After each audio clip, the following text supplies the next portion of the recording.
A lot of firms think that the lawyers can do what they do best, which is try cases, and manage the firm, which is, I think, the biggest mistake in a lot of cases. You have to have somebody who's dedicated to it, and that is extremely difficult to do. Not everybody has that. Not everybody has the resources to have like a full-time person just worrying about what needs to be done in order to put the right people in the right seats.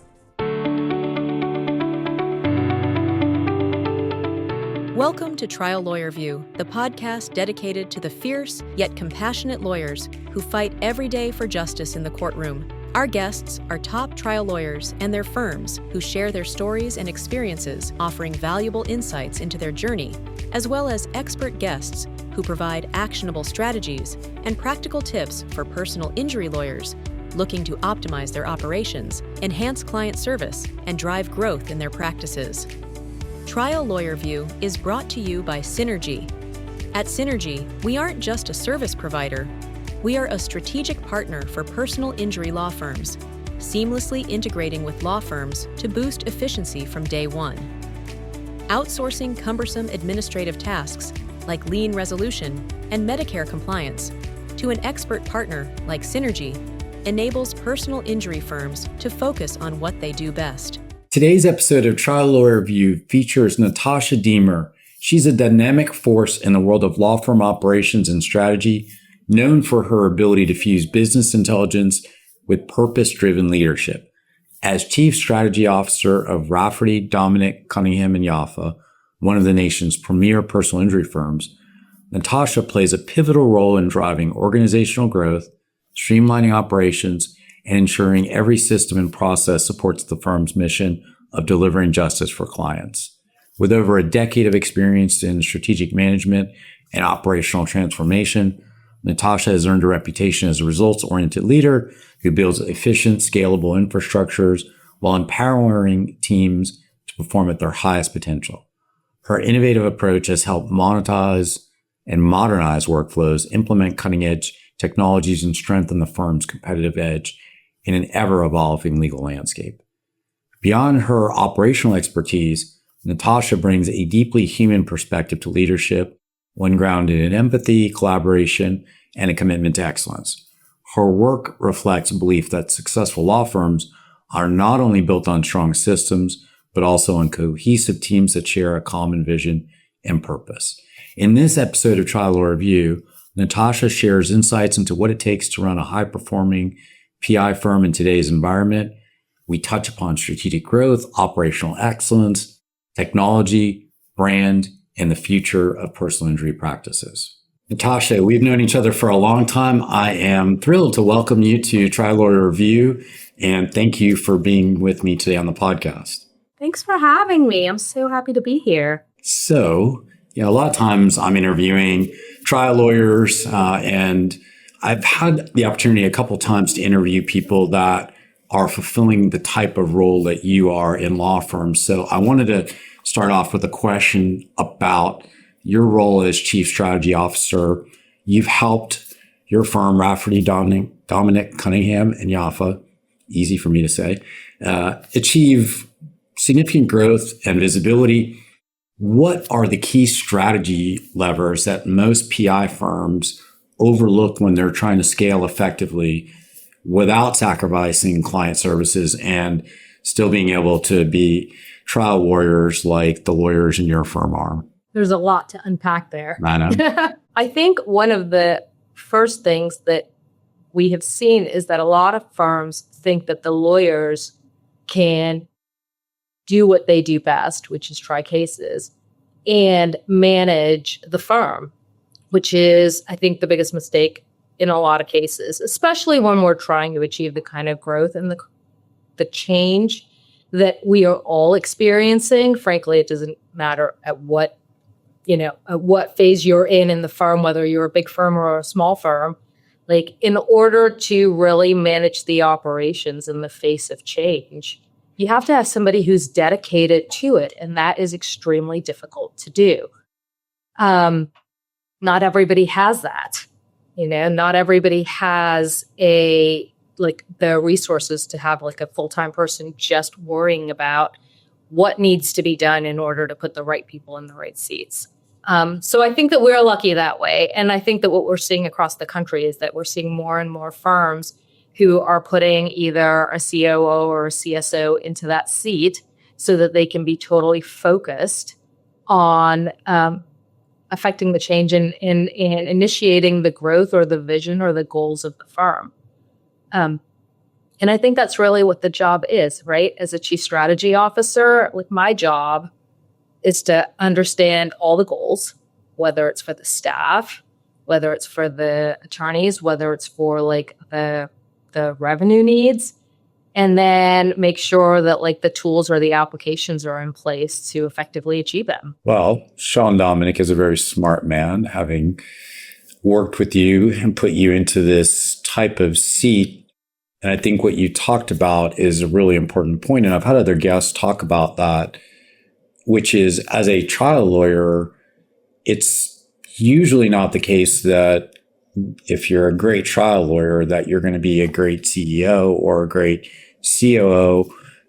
Having the right people around you is so critical and key in being able to scale a firm, because as a lawyer, being a lawyer myself, you can only handle so much in the courtroom, and then trying to manage the operations of a business, whether it's a small firm or a firm that's the size of yours, handling the kind of cases you guys, or, a Morgan & Morgan, that there are still business challenges that you need people in the right seats to make sure that ultimately you're a sound business, because the practice of law isn't really just a practice, it's a business too. Yeah. And you have to know what you know, and you've got to know what you don't know, right? Like not everybody has a John Morgan running their business, right?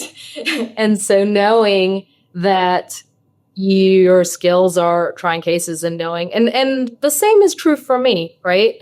Like in the role that I'm in, it doesn't mean that I'm the financial prodigy. It doesn't mean that I'm the expert on human resources.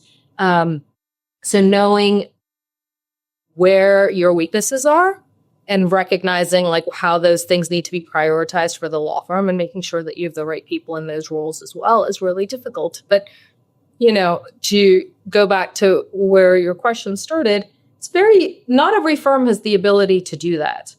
And so I think that like when you are trying to build your model, like you have to start with at least something that is achievable and then grow from there. And that's the way it is for anybody to scale.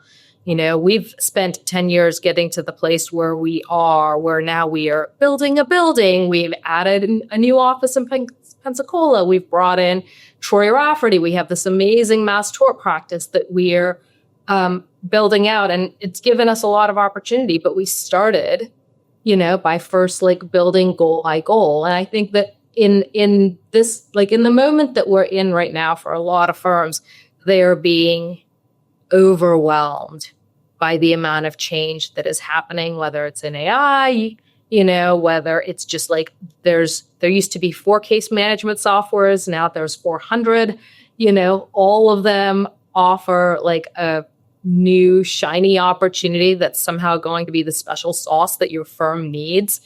And if you're that person who's looking at it and saying, well, is this what I need? Is this what I need?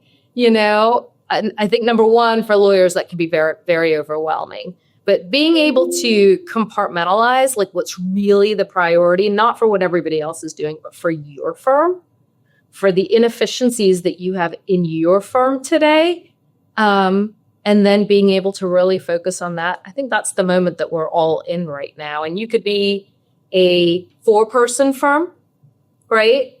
With a paralegal who's also your office manager, or a boutique like RDCY, or a massive operation. But either at whatever stage you're in, you're looking at the year ahead, and you're asking yourself, what am I going to do better this year? And you're being just, I think, overwhelmed by all of the potential opportunities, and being able to really scale them apart and say like, okay, this is what matters to me this year. is a tough place to be, but it's the most important question I think we need to be asking ourselves. Well, and also, leveraging fractional team members or fractional business partners like Synergy, where, you may not have the resources internally. So you have a fractional CFO or CMO or a fractional lean resolution department like us. Those things can help you scale more quickly because you then surround yourself with those that can help you operate more efficiently, which leads me to my next question. So you've had this incredible experience in working with some high-performing legal teams.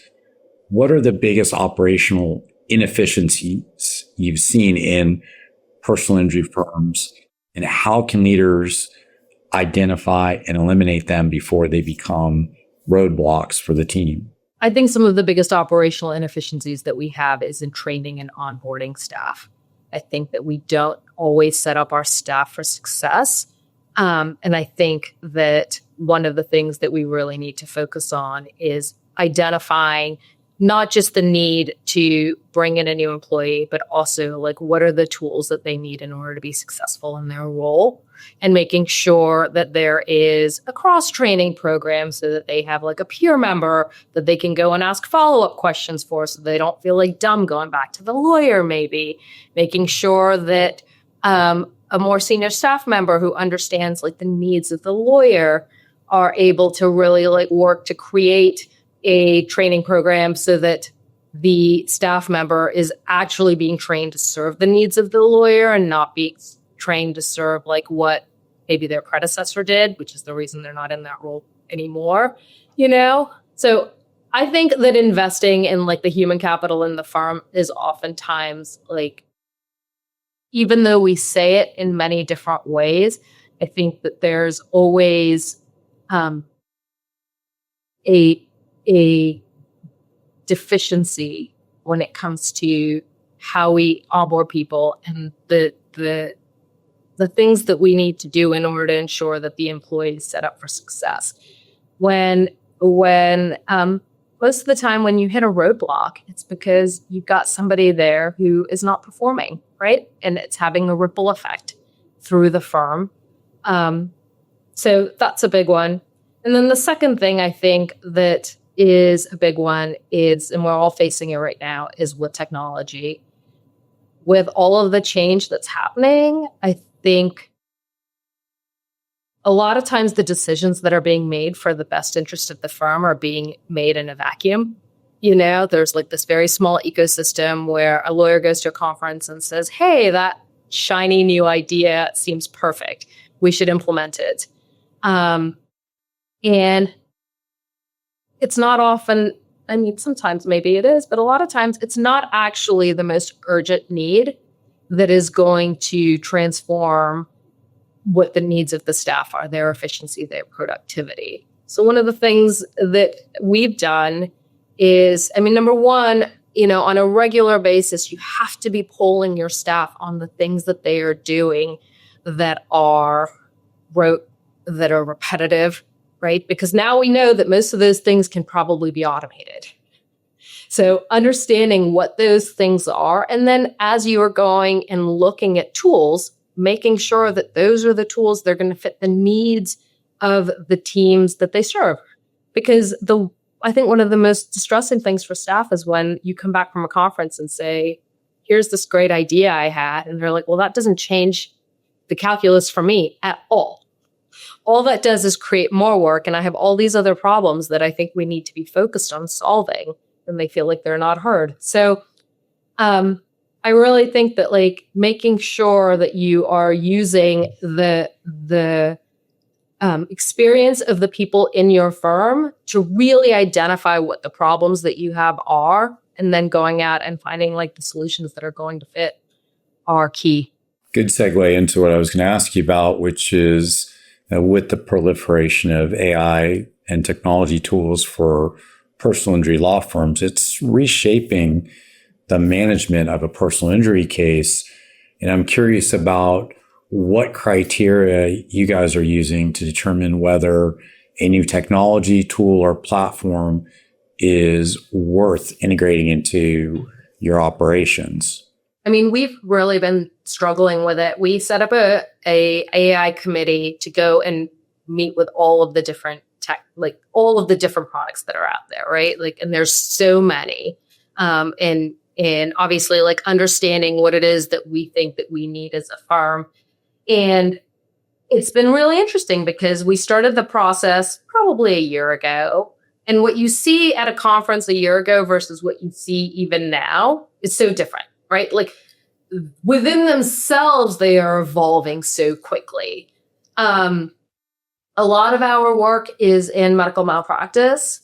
And I think that a lot of the tools that are coming out right now that we have seen are more geared towards PI, which I think is a great place to start because that's what most firms do, right? So if you're going to create a product for the masses, that's the place to start. But the adaptations that we have wanted to see for like med mal cases, like they're not quite there. And I think that that's an important place for us to recognize, which is like, there's some amazing technology out there and we have got to get some of it into the firm, but it's not ready for us yet, right? And are we going to go through the process of onboarding new tech that is not quite ready for us? Probably not. We're going to wait until it's ready. We're going to make sure it's tested. We're going to bring it on and it's probably going to be transformative for like our teams. But in the meantime, I think that we have to really look, like I said, at like where there are other inefficiencies that maybe we could look at. It's tough because you're being overwhelmed right now with all of the different solutions, you know, and for the lawyers especially, I think that like it's overwhelming to them. And there's all of the ethical considerations that we all have to look at to make sure that we're doing it. And then there's the other piece, which I don't know how much we're talking about, but like there's also like the human impact, which is having your staff looking at it like, what does this mean for me? Like, you know, am I going to be working more or less? You know, are you going to expect more of me because now you have like implemented this tool, or are you going to am I sort of like being worked out of a job? And I think the message to staff really is like, especially for the ones that you really value, you know, this is the opportunity for you to show what else you can do. Like, what are all the things that you are never able to make time for that you would love to do, you know, to learn your cases more, to get to know your clients more, to build relationships with people. You know, where are the opportunities that new tech open up for you, and like, how will you embrace them? All really great points. I think every business is struggling with exactly what you just described. I know we, have been investigating and integrating any types of tools that make it more efficient in terms of our processes and helps our team operate and work more efficiently. But there is so much out there, particularly in the personal injury space already, that I can understand why it can be overwhelming to try and evaluate that and then implement it, because even implementing it, then the challenge is adoption by the team that has to leverage it for there to be ROI ultimately. So it's not a simple decision, hey, we're going to use this tech, because that does not mean it's going to actually turn into ROI, and turn into better results or more efficient results for the injured party, which is, who you guys serve and who we serve. So I want to ask you a bit about branding and marketing, because you've built and positioned brands that stand out in a crowded legal space and a very competitive one. How do personal injury firms balance their marketing and branding strategies with being authentic to their core mission and values? Because you guys have done a great job of that. I look at what you guys have out there in the social realm, and it seems like you guys have done a really good job in that regard. like I said at the beginning, you have to know what you know and know what you don't know. And, what we know is what I don't know is all of the tools that like social media has these days. Like, it has changed. It is a full-time, you can go to college and learn how to just run digital, right? And so we have an amazing partner, and I think that that's a really important piece of it. And it's also having a partner that wants to deliver your vision, not fit you into the box that they know works, right? Because there's a balance there. Like, there is, you can sort of get into this like turnkey marketing model, which will be very successful for you. And I think a lot of people are able to do it, where it's like, if you have the ads that have this certain language, if you spend this much on Facebook and PPC and all of these other things, you can generate cases. And if that is your number one goal, that we can deliver on it.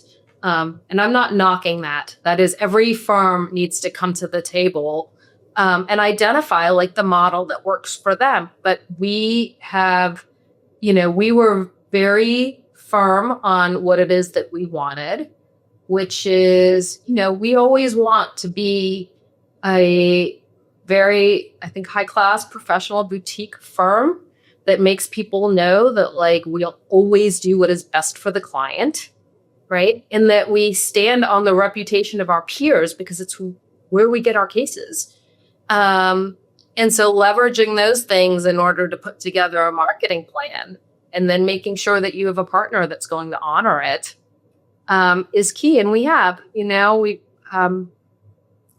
work with Amplify, and I think they've done a really great job with all of our videos. But more importantly, of doing what I believe our lawyers do best, which is be storytellers, right? Like, they have to be the voice of their clients. They have to tell about the worst day of somebody else's life, and help build a case around it. And I think that they've done a really good job of giving us the messaging and the words to be able to go out and do that and have that be a big part of our marketing plan.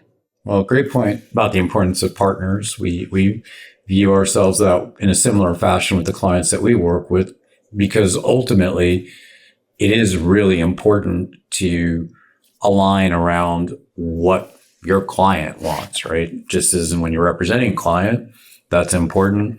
When you're selecting a strategic partner, whether it's marketing or, an outsourcing partner like us for lien resolution or medical record retrieval or whatever it might be, having that two-way street is really important.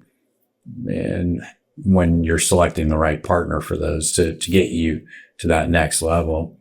So I wanted to talk with you a bit about aligning leadership and staff around new initiatives, because, with what we were just talking about with technology and changes to workflow, what strategies have you seen be most effective in getting that kind of alignment between leadership and the team that's doing the everyday tasks within the law firm? There's the team in the middle too, which I think is one of the things that a lot of firms are grappling with. You have, without offending anybody, sort of like older guard of leadership. You have your staff, and then in a lot of firms, you have like this younger, young partners, non-equity partners, up, rising star associates who are kind of in the middle, right? Who are the ones who are the voice of tech, right? They're oftentimes like the reason why things are transforming within the culture of the firm, right? And they are, I think, a lot of times like the advocate for the staff, but also like the conduit between like the way things always have been and the way that they are moving into the future. So there's sort of like, I look at it as like there's like 3 layers that you're trying to find alignment with when you are implementing new tech into the firm. And so the first piece, I think, always is to make sure that each of those groups is represented in the decision making, right?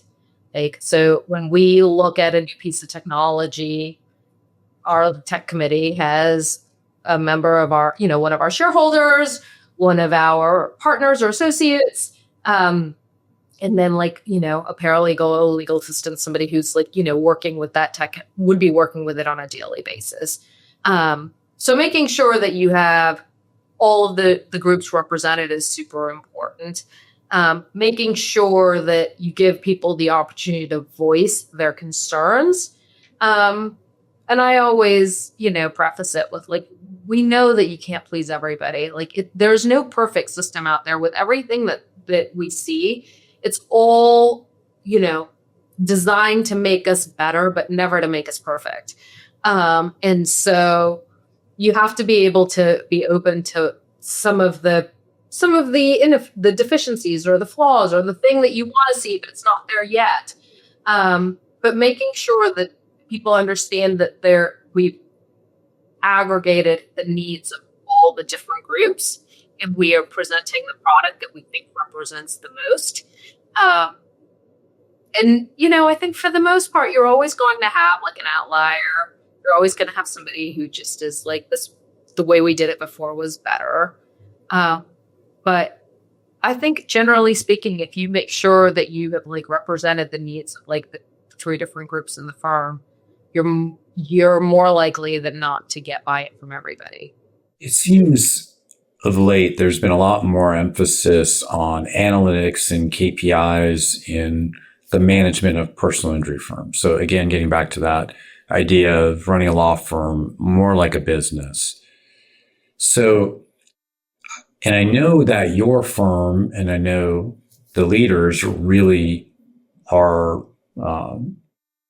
they care about culture, they care about, which are, qualitative, morale, reputation of the firm, how they represent their clients. How does your firm balance that quantitative data, all the KPIs and metrics with qualitative factors to make the right strategic business decisions for the firm? I am somebody who loves data. I love metrics. I get really frustrated when I run a report and there's fields that are not populating because people didn't enter their data. We just had a staff meeting today where I was kind of harping about year-end analytics and all of the information and why we put the information in that we do. And we use a system called Qualitative, which is our case management system, which gives you the opportunity to build all these beautiful dashboards, right? So that you can look at all your KPIs and you can look at all of your intake metrics and your conversion metrics and all of that stuff. And I've built them out for the different groups in the firm, the shareholders, the intake team, et cetera, the mass tort team. But what I have found is like my job is really like, as much as people say they want access to that data, they are overwhelmed by it. So it's my job to be able to like take that information and really distill it down to like the biggest themes of the firm. Right? That's what it comes down to. And as you start a new year, you're evaluating the metrics from last year and you're looking at all these different data points. And then I think like the question is, what do you really want people? What is the purpose of gathering all of that information, right? It's to make the best decision for the firm. And sometimes the best decision is no decision because everything is like moving along swimmingly. But it's also to see like where there's an opportunity.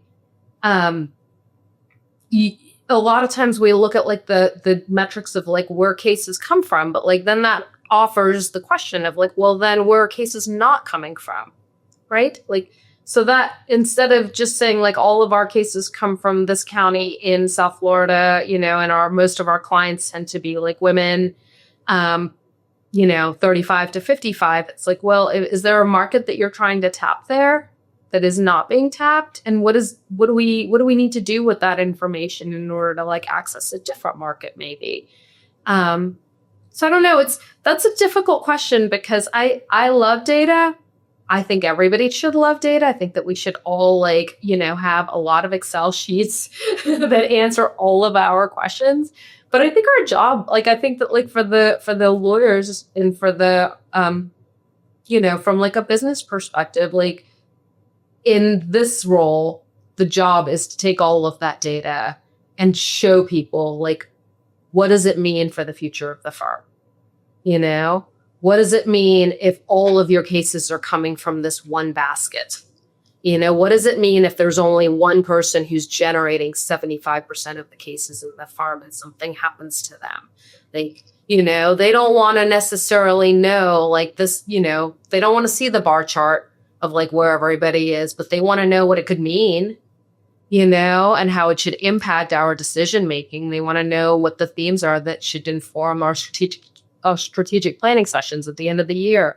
It's all great points, and the data helps you see things that without it you just can't see. You're flying blind. And then how do you take that together with the different things that are important to you about your company, whether it's your values, your culture, reputation, all those things, and make the right decisions for the things that you see from that data, because that's to help move the business in the right direction, whether it's a law firm, personal injury firm, or a company like mine.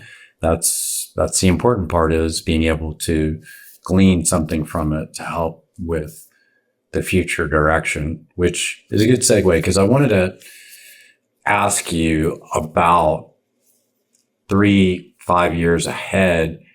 What do you see in terms of the evolution of personal injury firms, in terms of operational models, how technology is going to fit in? And, what do you think leadership should be considering now to stay ahead of the curve? Well, I think... Sorry, I'm asking you to get out your crystal ball a little bit here. Yeah, no, it's a great question, actually. I mean, one of the things that I have definitely seen is that I'm seeing more firms create this model, right? I think it was like very popular in big law, where you have like a C-suite, or, you have like a separate administrative team running a firm. And now I think we're seeing that a lot more in PI. I certainly have seen it over the last 7 years while Sean was president of AAJ and moving up the leadership ladder. The firms that we've come across that, one year they're like, oh, what do you do at the firm? And the next year they're like, we hired somebody to do that job, So I think we're seeing more of that. In terms of the future of PI, I mean, that's a hard question to answer in our state, because you never know. It's at the whims of the legislature. But,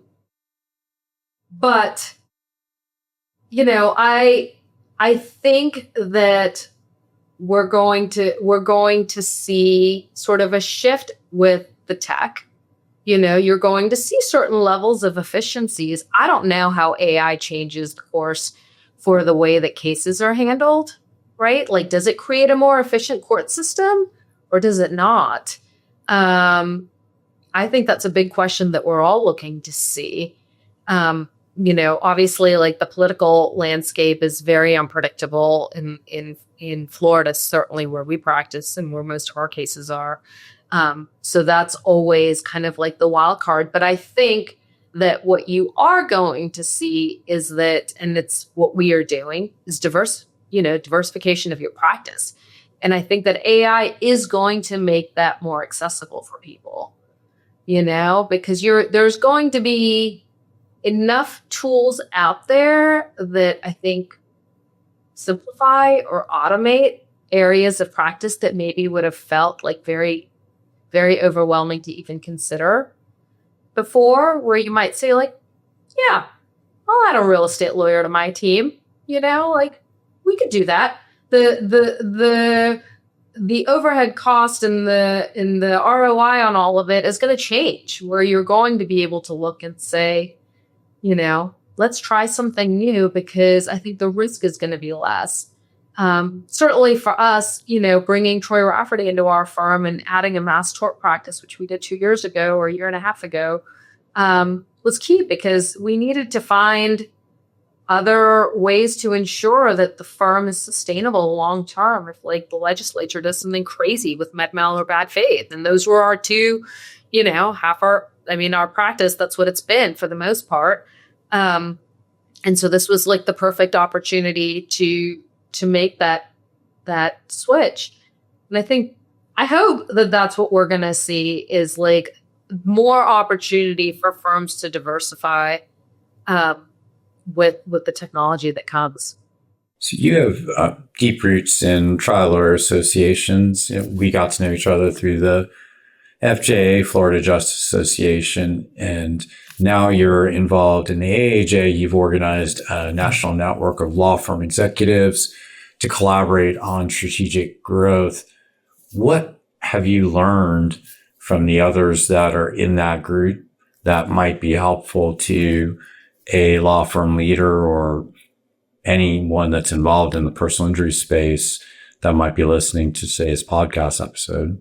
We started the group because, as I mentioned, there was more and more of us that were showing up at AAJ conferences. And this year, AAJ finally made us like an official membership category, but we started as an unofficial group for the same reason why trial lawyer associations exist, right? Because of the power of collaboration. And this is a community, it's the most beautiful thing about the trial lawyer community is that everybody is out there to help each other, even though you're technically competitors. And so knowing that there is a, whatever you call yourself, a COO, a firm administrator, CEO, executive, whatever it is, if you are running a law firm, a PI firm in this country, anywhere across the country, you're essentially running into the same issues that anybody else is, and having a place where we could meet and share information, and recognizing that like having that as a tool makes us so much more efficient. So I think that, most of us, when we started the group, we were kind of like, we're all running into the same problems, right? Human resource questions. How do you hire people? Like there's all these people graduating, yet there's no people to hire. How do you get people invested in the company and in the culture? Or how do you bring in the right types of tech? Like we're all asking the same types of questions. And frankly, like we're all working with the same groups of vendors, right? We're all at least being like courted by the same groups of vendors. So one of the things that we did, and we wanted to be like very intentional about it, is creating a network, like a database of all of the companies that we work with, only for the purposes of having a reference. And that was important to me because like you can have a good about experience with different companies, and that sometimes that's the company, sometimes that's the law firm. And I know that like, all the businesses that service trial lawyers are in it for the right reasons, right? Like they're trying to do well. They're trying to make our clients whole. They're trying to make us better at our jobs. But when you are going and looking at all of these different companies and people in my role, like that's what we do all the time. Like we're constantly like, you don't always know the right questions to ask. You don't know what other people's experiences are. So having like a reference base of who's worked with them and what questions they went through and why they picked them to be their service provider and things like that has been a huge resource for all of us. And I think it's definitely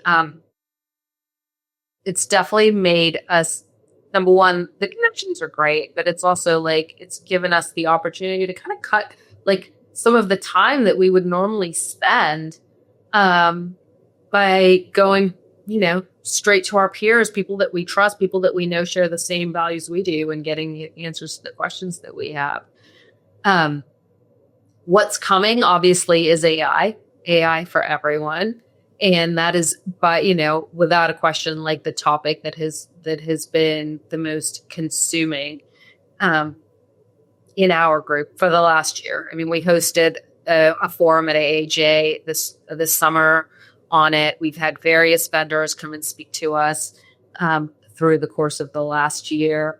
And honestly, like I said before, like this is something that you cannot avoid, but it doesn't mean that you have to rush into the decision, right? Like take the time to really identify like what tools you need for your firm big or small, that makes sense because just because everybody's doing AI doesn't mean, or using some form of like automation within their company doesn't mean that it's what is going to make you a better lawyer. It doesn't mean that it's what your law firm needs in order to have, better represent your clients.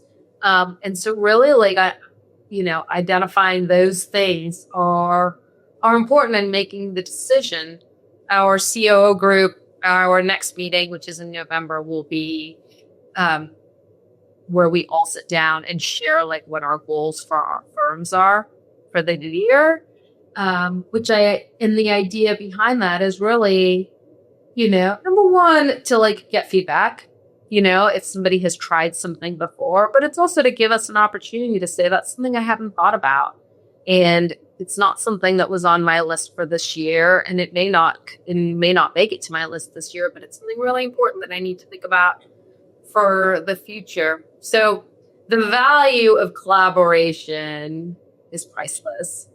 And it's been great. And I hope that, what we bring to the trial lawyer community, frankly, is going to be more shared knowledge that makes our firms better, right? And that's the goal for us. But we're a work in progress. No, it's definitely one of the beautiful things about this profession and the trial lawyer associations is this idea of helping each other in collaboration, because as you described it is exactly what I've seen and experienced over the years, which differentiates this profession from a lot of others. So you've been very generous with your time. Want to finish up with a question that I always ask to end the podcast. Since it's trial lawyer review, I always ask about views. So as an experienced personal injury firm operations guru and strategist, what is your view? My view is that change is coming and we need to be ready to embrace it, but we need to make sure that we always make every decision with what is in the best interest of our clients, doing what we do best. And I think as long as we continue to do that, we'll always serve our firms in the best way that we can. Beautifully said. Will you just briefly give listeners an overview of your firm and what you guys specialize in? Yeah. Rafferty, Domnick, Cunningham, and Yaffa. We are a boutique litigation firm. We handle medical malpractice, birth injury, wrongful death, all catastrophic injury cases, insurance bad faith, nursing home litigation. And last year, we brought Troy Rafferty in to lead a mass tort practice. We're currently in leadership on insulin, Depo-Provera, and hair relaxer.